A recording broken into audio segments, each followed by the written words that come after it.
সুপ্রিয় দর্শক, রাজ আহমেদ সবাইকে স্বাগত জানাচ্ছি। তো একটা গুড নিউজ বলতে পারেন যে অনেকেই ঢাকার বাহির থেকে এসে কিন্তু আপনারা অপারেশন করেন। তো আপনারা কোথায় থাকবেন, কোন হোটেলে থাকবেন, সিকিউরিটি কেমন হবে, কোনো কিছু চুরি হয়ে যাবে কিনা, এই প্রবলেমের সলিউশনটা কিন্তু আমি নিয়ে আসছি। যারা ইকবাল স্যারের কাছে অপারেশন করবেন তারা আমাদের কলাবাগান হোটেলে থাকতে পারেন। কলাবাগান হোটেলের পরিবেশটা ভালো এবং ওখানে আমি কথা বলেছি পার্সোনালি।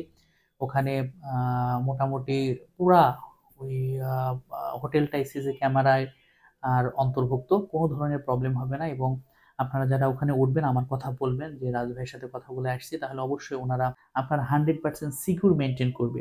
আর সব থেকে বড় কথা, অপারেশনের পরে মাত্র 30 টাকা ভাড়া দিলে সরাসরি আপনাকে হোটেলে নামাই দিবে।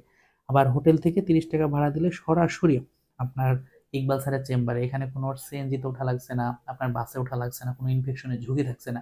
সো যারা যারা ইকবাল স্যারের কাছে অপারেশন করবেন, যারা হোটেলে উঠতে চান, তারা এই আমাদের কলাবাগান হোটেলে উঠতে পারেন। আশা করি খুব ভালো একটা সাপোর্ট পাবেন।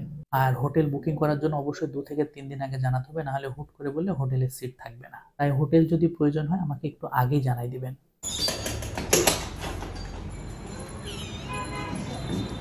আচ্ছা, আরেকটা এই দেখেন, সুবিধা হচ্ছে এখানে এই কিন্তু যে গিজার গিজার সিস্টেম আছে। হ্যাঁ, এই যে গিজার না, হ্যাঁ, এইটা প্রয়োজন হইলো আমার হইলো গরম পানি। গরম পানি। হ্যাঁ, আচ্ছা এটা আচ্ছা 24 ঘন্টা 24 আওয়ার। আচ্ছা আচ্ছা মানে আমার কোনো বন্ধ হওয়ার বা আলাদা কোনো সুইচ করতে হবে না। আচ্ছা আচ্ছা এটা গরম পানি, এটা ঠান্ডা পানি, আর শাওয়ার আলাদা আছে। আচ্ছা আচ্ছা আচ্ছা, তার মানে গিজার সহ পাচ্ছে না? গিজার বাহ, সহ আছে। ওয়াও, ঠিক আছে ঠিক আছে। হ্যাঁ, সেম সেম না? আচ্ছা, আচ্ছা। ঠিক আছে, অসুবিধা নেই, সেম তো। ওই একটা ছোট করে ভিডিও